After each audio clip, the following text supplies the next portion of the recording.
Hi guys, so welcome back to my YouTube channel. So today's video guys is requested by Mom Shell. Shout out sa requested.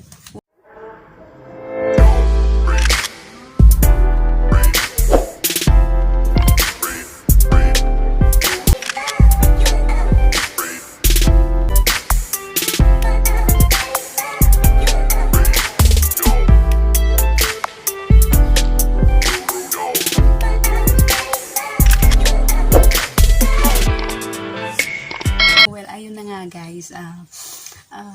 Mayroon kasi ako dito isa gimbal stabilizer na ginagamit ko pang vlog. So, syempre, nagtanong yung friend ko kung paano ko siya ginagamit o maganda ba daw kung or very convenient ba siya gamitin for vlogging. Yun na nga, sabi ko maganda naman siya. They have a lot of, di naman siya marami yung mga movement mode niya, yung mga effect niya. So, it's up to you if you want to use the application to your video or sa natural na camera. So, ayun. Ito nga yung aking gimbal stabilizer, yung steady gimbal stabilizer. So, nabili ko to siya nasa $86 sa Amazon. So, very memorable kasi to kasi regalo kasi to ng ex ko ng na Amazon gift from US. Charing! Ayun nga. Pero wala na kami. Sana all bumalik. Charing. So, ayun nga. Ito nga siya. Nabili ko to siya. Ang kasama lang nito is a charger at saka pouch. Yun lang. Ito yung pouch niya.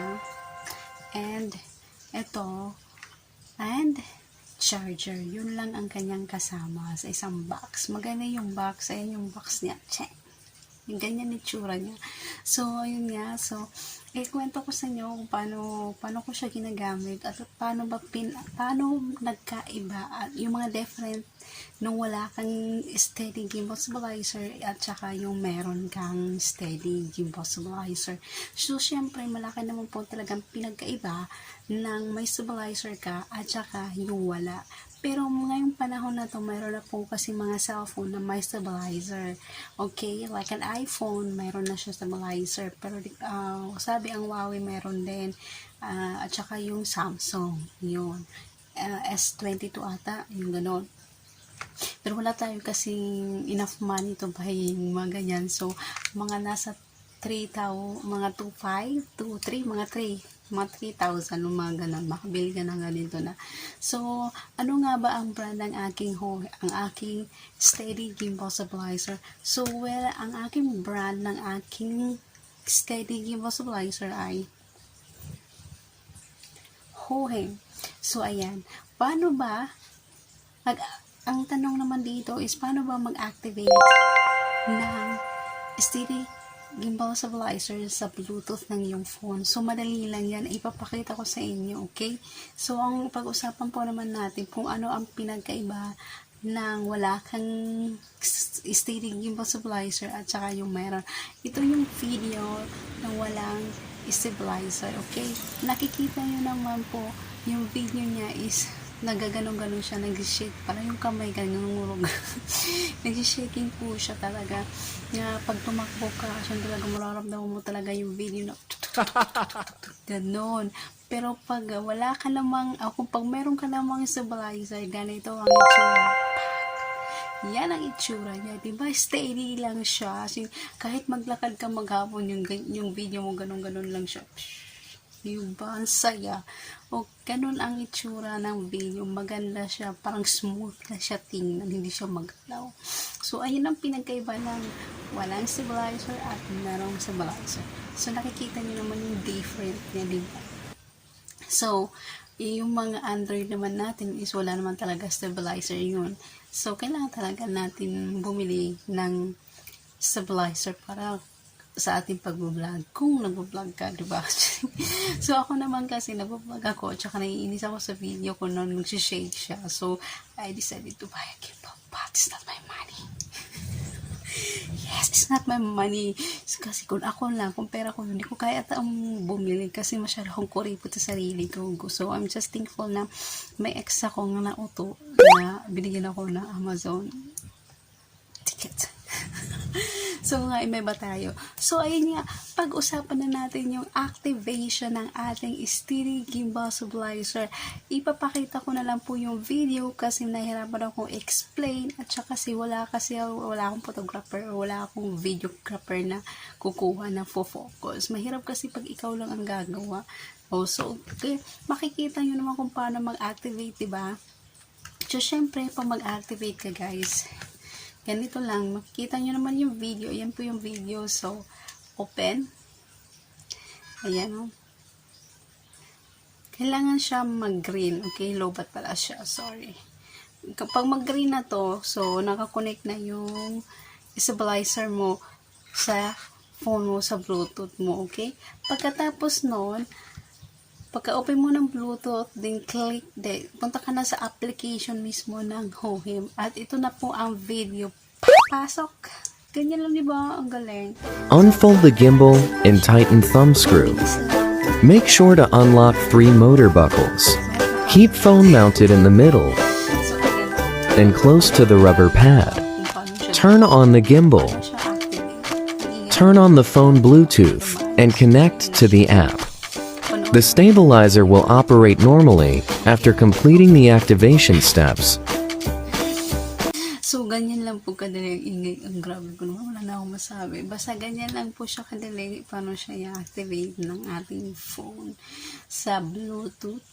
Tapos, i-click mo lang siya sa steady. Then, click the steady. And then, yun, may lalabas pa yung sa settings. And then, on. And then, yun, activate. Ganun lang po kasimple. Meron po naman mga tutorial ang application. Pero bago kayo nun, kailangan mo muna yung mag-download ng application kung anong brand ng yung stabilizer. So, ang sinabi ko po kanina, yung brand ng stabilizer ko is a Hohem. So, pumunta na ako sa Play Store, search the Hohem application. Then, yung connected to STD stabilizer into Bluetooth. And then, yung gumana na siya. Then, after that, I can use the gimbal stabilizer to make it steady yung video ko. So, yun na nga. Ganun lang po kasimple siya. So, may mga tutorial din. So, ang next naman po natin pag-usapan is all about the button. The button. Hindi yung power niya. So, yung pag-uusapan naman natin. Ay, ipapakita ko rin yung video para maintindihan nyo kung paano. Kasi kung ako lang mag-explain, mahihirapan kayo intindihin. Okay? Kasi hindi tayo ganun ka-expert mag-explain. Okay? So, ganun na nga yan. Ayan po yung video again na mapapanood nyo kung paano yung gamitin yung mga movement effect in just one click. And then yung itong part na to. Press the function button to buttons control. Long press the function button to power on and power off.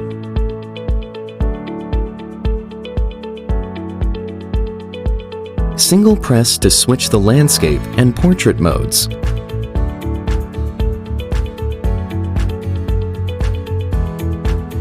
Double press to recenter the gimbal.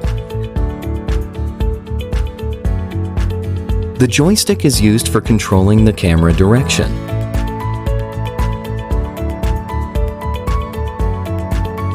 Single press to take a photo. Double press to switch photo, video modes. Single press to start recording. Single press to end recording. Triple press to switch front-rear cameras. Zoom slider, push up for zoom in. Push down for zoom out. You can also enter the Hohem Pro app to select video template in the moment mode by just one click. At saka pag nag-video ko, hindi ko siya nilala kasi para yung video niya gumagano-ganon. Diba? Ganon-ganon, oh. Ganyan. Ganyan siya. Tapos pababa. Ganyan. Ang kulit. Mag-explore.